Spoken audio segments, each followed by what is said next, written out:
All right, guys, I pose a question to you guys. I pose a question, my YouTube fans. Make sure everybody, I appreciate the subscribes and the likes. I want to keep it up so I can continue to make this content. But anyway, guys, I got a question I propose you guys from my guy under the comments. Listen, what was more impressive to you? Kobe Bryant 2 out of 3 championship with Paul Gasol as the second best player, or LeBron 2 out of 4 championship with Dwade and Chris Bosh as his second and third best player? And let me give you my answer. I believe what Kobe Bryant did for 3 straight years, from 2008 to 2010, had the best 3 postseasons that I have ever seen, made it to the championship, won 2 out of 3, beat the most 50 win teams in that stretch than any other player in NBA history.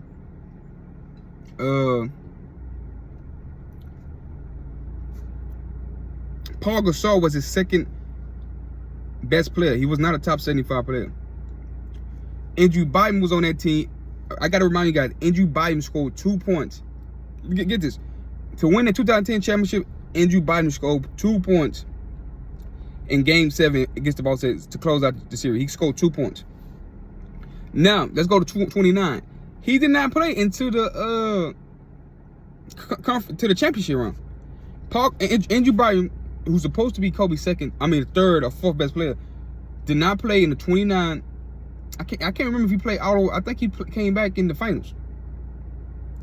He came back in the finals in the 29 playoffs. And listen, Lamar. So I would say Paul Gasol and Lamar Odom. So Paul Gasol was the second best player. Lamar Odom was the third best player.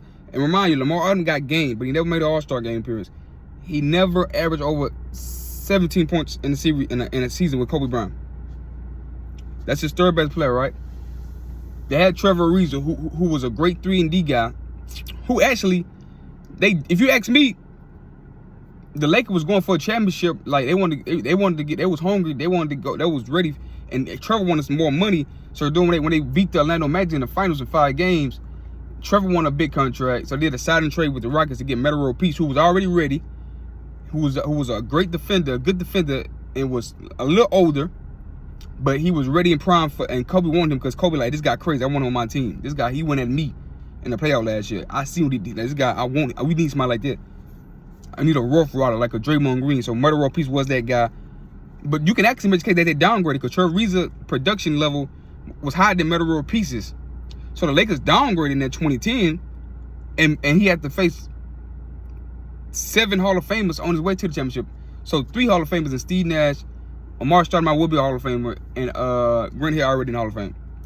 Steve Nash and Grant Hill already in the Hall of Fame. Amar Stoudemire would join them. And then he had to beat, I think, 4 Hall of Famers, but 4 All-Stars for sure, and Rajon Rondo, Ray Allen, Kevin Garnett, and Paul Pierce. Those 3 top 7. That's 3 top 75 players, and Kobe had no top 75 player on his team. So Kobe by himself is the only top 75 player on his team, and he beat 3 top 75 players in the 2010 finals when he beat the Celtics in 7. And remind you, Andrew Bynum had 2 points in that game 7.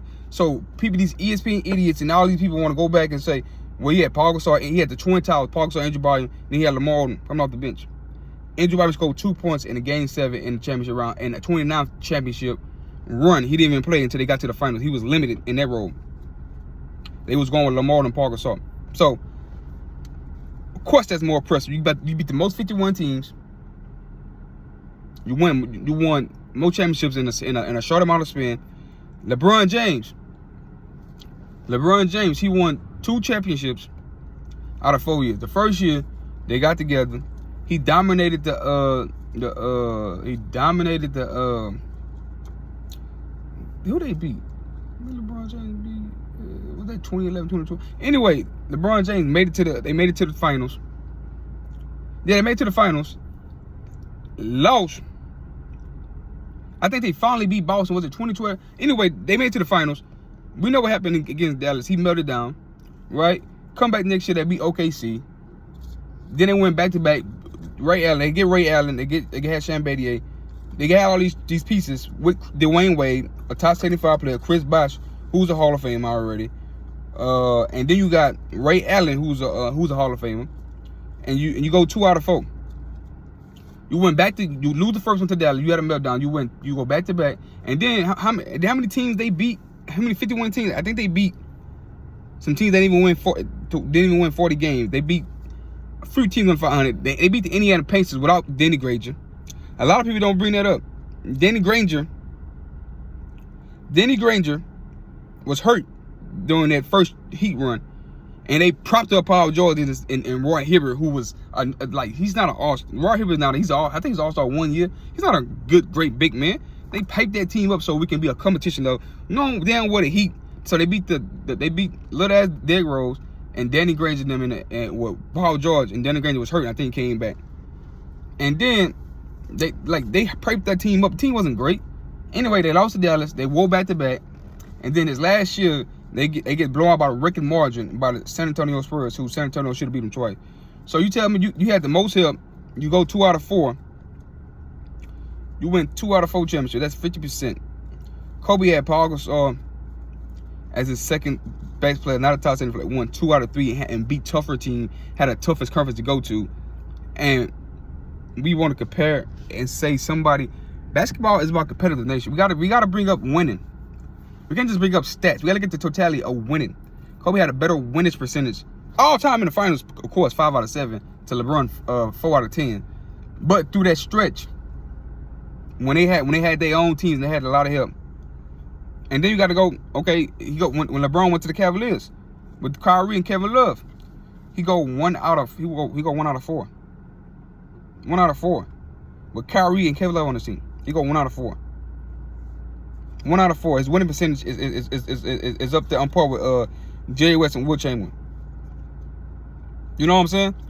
So I thought I added that and shared this video. Come in and tell me what y'all think.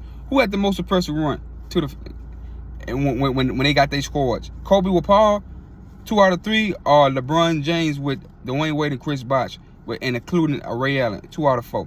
Let me know.